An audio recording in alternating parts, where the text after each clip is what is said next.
Now I am going to solve two numerical problems. One is related with the body thrown vertically upward, and another is related with a body which is dropped from certain height. But before these two numerical problems which I am going to solve, we have to know some other matter related with this numerical problem. Look at this. If a body is thrown vertically upward this way, it goes up and up and up, but when it goes up, its velocity goes on decreasing and decreasing and decreasing, and at last, at certain height, when its velocity becomes zero, and it stops going up, and this is its final velocity v equal to 0. It means when a body is thrown vertically upward, final velocity becomes 0. But when a body is thrown vertically upward, it comes under the gravity of the earth. So the acceleration produced on this body will be acceleration due to gravity. But the acceleration due to gravity, acceleration will be acceleration due to gravity, but its direction is not towards the center of the earth, opposite to the center of the earth. That's why the acceleration due to gravity becomes negative. That's why minus g. And this is equal to minus 9.8 meter per second square. It means if we consider that a body is thrown vertically upward, then its final velocity becomes 0 and its acceleration will be minus 9.8 meter per second square. In the same way, instead of throwing up, if a body is dropped from certain height,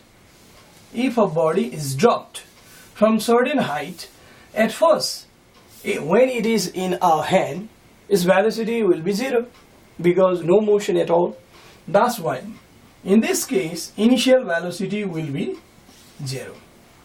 But as it goes down, every second its velocity goes on increasing and increasing.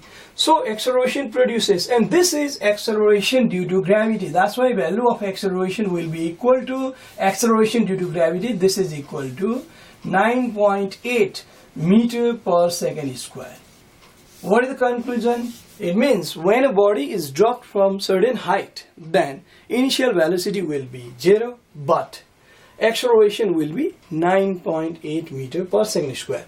These two cases we are going to solve here, but before solving the numerical problem, you must remember there are 5 different equations we can use in the numerical problem. Just for example, number 1, a equal to v minus u by t, and number 2, v equal to u plus at, and number 3, this equation can also be used, s equal to u plus v by 2 into t, and number 4, s equal to ut plus half at square, and number 5, v square equal to u square plus 2as.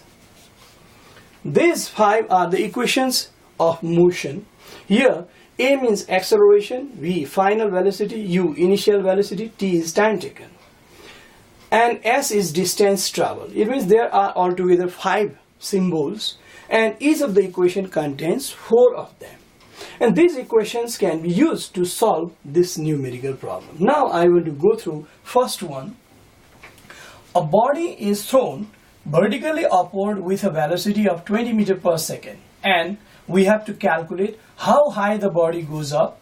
Okay, before this question, we can consider this situation. A body is thrown vertically upward with a velocity 20 meters per second. Exactly this. And it means the initial velocity in this case is 20 meters per second. The body is thrown. What is given? U equal to initial velocity equal to 20 meters per second. But here all the two informations we have already given according to this concept. What are they? In this case, final velocity v equal to 0 if a body is thrown up, v equal to 0, and acceleration is equal to minus g, and this is equal to minus 9.8 meter per second square. Now out of 5 informations, 3 are given here. Now question, the number 1 question is how high the body goes up. It means we are going to find out distance. S is equal to, that means height is equal to what? What height it will attain. Now how to select the equation? We have to select the equation which contains BAUS. So UVAS. Now here S is missing, here S is missing, here UVAS, UVA is missing, UVAS, B is missing, UVAS. This equation has got these 3 given information, 1 we have to find out. That's why I am using this one, because it contains UVAS, UVAS, but we have to find out S. So we can write we have V square equal to U square plus 2AS.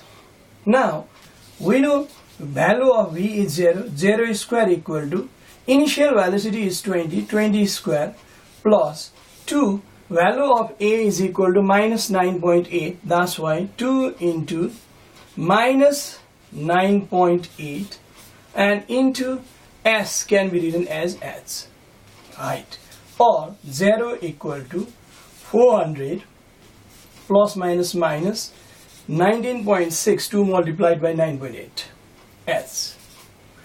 If we take this minus 19.6 towards left hand side, 19.6 H equal to 400. Now H is equal to what? 400 divided by 19.6.